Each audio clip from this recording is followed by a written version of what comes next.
ouvintes do Bilíngue Podcast. Sejam muito bem-vindos a mais um episódio. Aqui você irá ouvir as perguntas em português e respostas em inglês. Vocês estão prontos para testar suas habilidades e aprender com isso? Eu sou a Sarah e ao meu lado está o nosso querido John. Hello, everyone. It's great to be here with you all. I'm John, and I'm excited to share some valuable insights today. John, hoje vamos falar sobre um tema super importante para quem está aprendendo inglês: como praticar sozinho. Muitos dos nossos ouvintes nos perguntam como podem melhorar a compreensão auditiva e o vocabulário quando não tem um parceiro de estudo ou um professor por perto. Qual a sua primeira dica para eles? That's an excellent question, Sarah. My first tip is simple but powerful. Immerse yourself in English. Even when you're alone, you can create an English-speaking environment.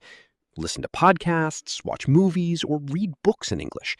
The more you expose yourself to the language, the more natural it becomes. Think about it. When you learned your first language, you were constantly surrounded by it, right? The same principle applies here. The more English input you get, the better. And it's not just about passive listening.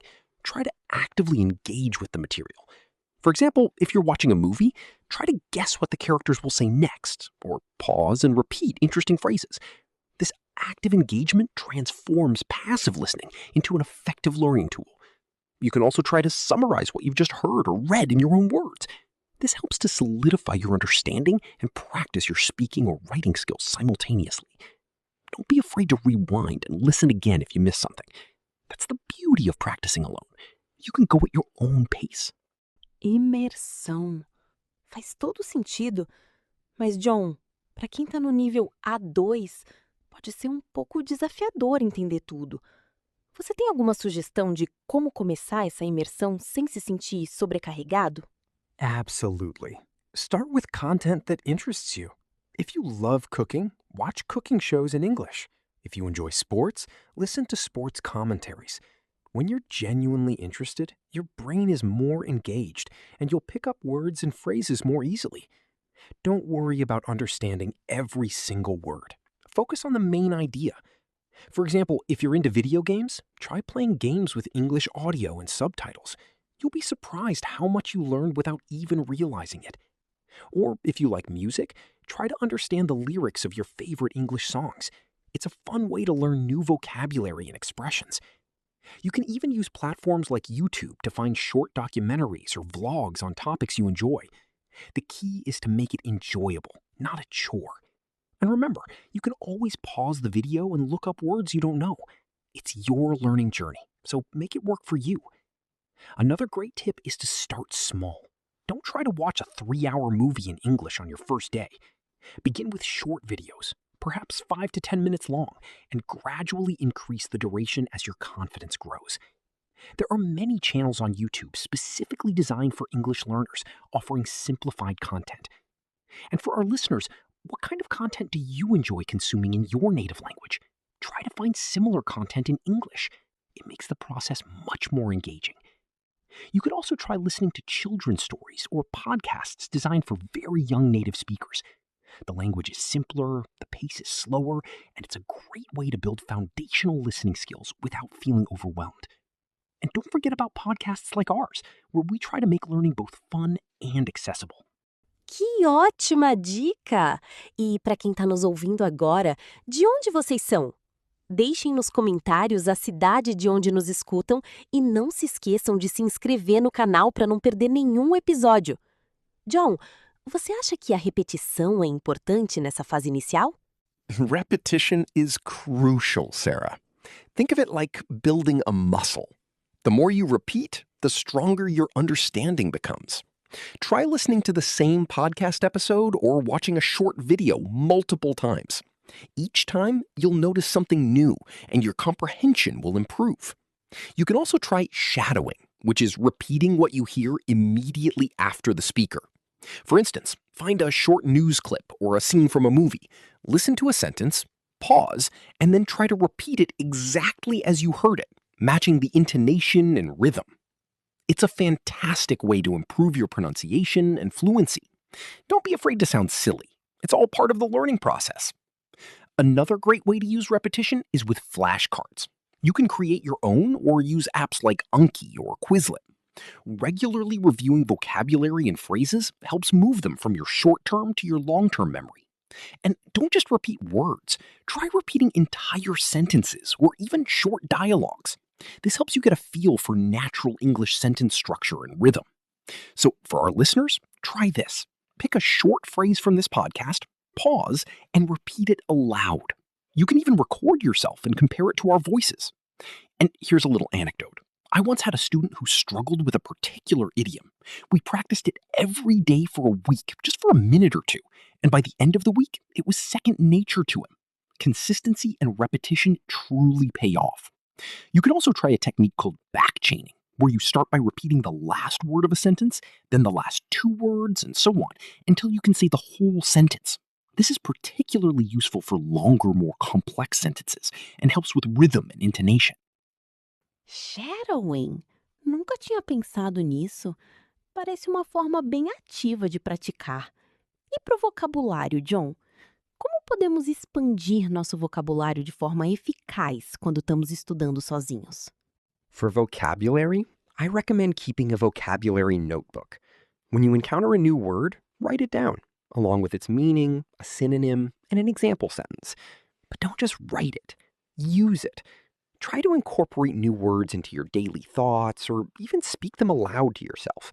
The more you use a word, the more likely you are to remember it. Let's say you learn the word ubiquitous. Instead of just writing it down, try to use it in a sentence about your day. Smartphones are ubiquitous nowadays. Or, if you're talking to yourself, coffee shops are ubiquitous in this city.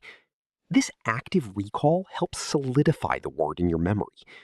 Also, consider using flashcards, either physical or digital, to test yourself regularly. Quizlet is a great app for this. Beyond that, try to categorize new words. For example, if you're learning about travel, group words like airport, luggage, boarding pass, destination. This creates connections in your brain and makes recall easier. And here's a challenge for our listeners. Think of 3 new English words you learned recently and try to use them in a sentence in the comments below. We'd love to see your examples. Another effective method is to use context. Instead of just memorizing lists of words, try to understand them within the sentences or paragraphs where you found them. This helps you grasp their nuances and how they're used naturally. Reading extensively, as we discussed, is excellent for this. You'll encounter words multiple times in different contexts, which reinforces your learning. You can also try to create mind maps for new vocabulary. Start with a central theme, like food, and then branch out with related words. Fruits, vegetables, meats, dairy, spices. This visual organization can be very helpful for some learners. And don't forget about idioms and phrasal verbs. They are a big part of natural English. Try to learn them in context, perhaps by watching TV shows or movies, and then try to use them in your own sentences. For example, break a leg means good luck. Can you use it in a sentence? Pause the podcast and give it a try. Entendi. Escrever e usar. E para pronúncia? Alguma dica para praticar a pronúncia sozinho? Pronunciation can be tricky, but there are ways to practice alone. Record yourself speaking and then compare it to a native speaker. Many apps and websites offer pronunciation exercises. Pay attention to the rhythm and intonation of English, not just individual sounds. And remember, making mistakes is part of the learning process. Don't be afraid to sound different. A good exercise is to pick a short paragraph from a book or an article, read it aloud, and record yourself. Then listen to a native speaker read the same paragraph and compare your recording. You'll quickly identify areas where you can improve. There are also apps like Elsa Speak that use AI to give you feedback on your pronunciation. It's like having a personal pronunciation coach. Another technique is to focus on minimal pairs, words that differ by only one sound, like ship and sheep, or bad and bed. Practicing these helps you distinguish and produce subtle differences in sounds. You can find many exercises online for minimal pairs. And for our listeners, try saying 13 and 30 aloud. Can you hear the difference? It's a common challenge. Also, pay attention to word stress and sentence stress. English is a stress-timed language, meaning some syllables and words are emphasized more than others. This can significantly affect how natural you sound. Try to mimic the stress patterns you hear in native speech. You can find many resources online that explain and demonstrate these concepts. Don't forget about linking sounds either, where words blend together. For example, an apple often sounds like an apple. Mastering these small details can make a big difference in your clarity and confidence. You can also try tongue twisters. They are a fun way to practice specific sounds and improve articulation. For example, she sells seashells by the seashore. Try saying that 5 times fast. It's a lighthearted way to work on those tricky sounds. And remember, consistent, short practice sessions are often more effective than infrequent, long ones. Even 5 minutes a day can make a huge difference over time. É verdade. O importante é tentar. E para quem gosta de ler, John, qual a melhor forma de praticar a leitura sozinho no nível A2? Reading is fantastic for vocabulary and grammar. Start with graded readers, which are books specifically designed for English learners. They have simplified language and controlled vocabulary. As you get more confident, move on to short articles, blog posts, or even children's books. Read aloud to practice your pronunciation and fluency. For example, if you're reading a graded reader, try to summarize each chapter in your own words after you finish it. This helps with comprehension and active recall.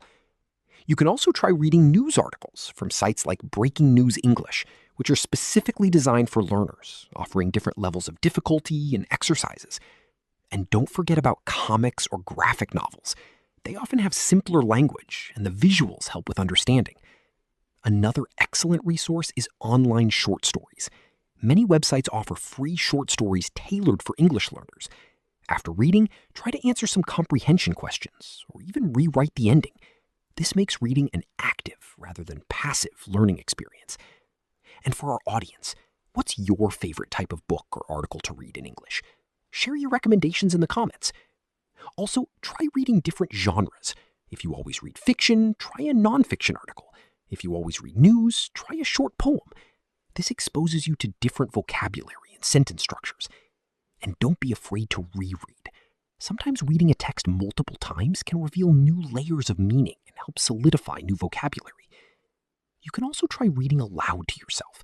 This helps connect the written word with its spoken form, improving both your reading comprehension and your pronunciation. And for a fun challenge, try to find a short story online and read it aloud, recording yourself. Then listen back and see how well you understood the story and how clear your pronunciation was. It's a great self-assessment tool. You can also try reading along with audiobooks, which helps connect the written word with its spoken form and improves listening comprehension simultaneously. Ótimas sugestões. E para quem quer ir além, John, existe alguma atividade mais interativa que se possa fazer sozinho? Absolutely. Try journaling in English. Write about your day, your thoughts, or your plans. It's a great way to practice writing and organize your thoughts in English. You can also try talking to yourself in English. Describe what you're doing, narrate your actions, or even have imaginary conversations. It might sound a bit strange, but it's incredibly effective for building fluency and confidence. For instance, when you're making breakfast, describe each step aloud in English. First, I'm going to crack an egg, then I'll put it in the pan. Or if you're walking in the park, describe what you see. Look at that beautiful tree. The leaves are so green. This constant engagement with the language, even when alone, makes a huge difference. Another idea is to use language exchange apps, even if you're just chatting with yourself or using the voice recording features to practice speaking and listening to your own voice. It's a low-pressure way to practice without the fear of making mistakes in front of others. You can also try creating your own short stories or dialogues. Imagine a scenario like ordering food at a restaurant and write out a conversation between you and a waiter. This helps you practice practical language in a creative way. And for a fun challenge, try to describe your entire morning routine in English out loud to yourself. It's harder than it sounds, but very rewarding. You can also try to summarize a movie or a book you've recently watched or read out loud in English. This forces you to recall vocabulary and structure your thoughts coherently. Another interactive activity is to use online quizzes and games. Many websites offer free English learning games that can make practicing grammar and vocabulary fun and engaging. And don't underestimate the power of singing along to English songs. It's a fantastic way to improve your pronunciation, rhythm, and even learn new vocabulary in a relaxed setting. Try to find the lyrics and sing along, paying attention to how the words connect. You can also try to narrate your daily activities in English in your head. For example, when you're grocery shopping, think about the names of the items in English. Or when you're driving, describe the traffic. This constant mental practice keeps your English active and reinforces your vocabulary. And for our listeners, what's one interactive activity you're going to try this week to practice English alone? Let us know in the comments. Falar sozinho em inglês? Essa é nova, mas faz sentido. É uma forma de forçar o cérebro a pensar no idioma. E para quem se sente um pouco desmotivado às vezes, John, qual é a sua mensagem final? Learning a language is a marathon, not a sprint. There will be days when you feel frustrated, but don't give up. Celebrate your small victories, stay consistent, and remember why you started. Every little bit of practice adds up. You've got this.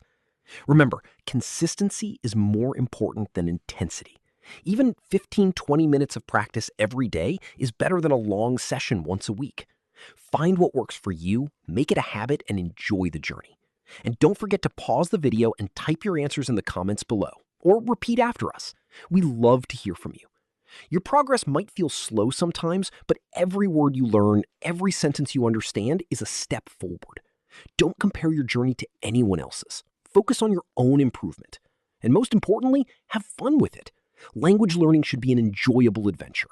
So keep exploring, keep practicing, and keep believing in yourself. You're doing great. And always remember, every expert was once a beginner. Embrace the process, celebrate every small win, and never stop being curious. The world of English is vast and full of exciting discoveries waiting for you. Keep pushing forward, one word, one sentence, one conversation at a time. You're capable of amazing things. And don't forget to join our community and answer the quiz on the community tab of our channel. We'd love to see your engagement and help you on your English learning journey. Keep up the fantastic work, and we'll see you in the next episode. E assim, chegamos ao fim de mais um episódio incrível do Bilingue Podcast. John, muito obrigada pelas dicas valiosas de hoje. It was a pleasure, Sarah. Remember, consistency is key. Keep practicing, keep listening, and don't be afraid to make mistakes. Exatamente. E para você que nos acompanhou até aqui, não se esqueça de se inscrever no canal para não perder os próximos episódios. E mais, queremos muito ouvir a sua voz. Deixe nos comentários sugestões para novos temas de podcast que você gostaria de ver por aqui. Sua opinião é super importante. Ah, e não se esqueça de fazer parte da nossa comunidade e responder ao quiz na aba Comunidade do canal. And that's a wrap for today's episode, everyone. Thank you for tuning in and for being such dedicated learners. We truly appreciate your engagement and your passion for English. Until next time, keep learning, keep growing, and keep enjoying the journey.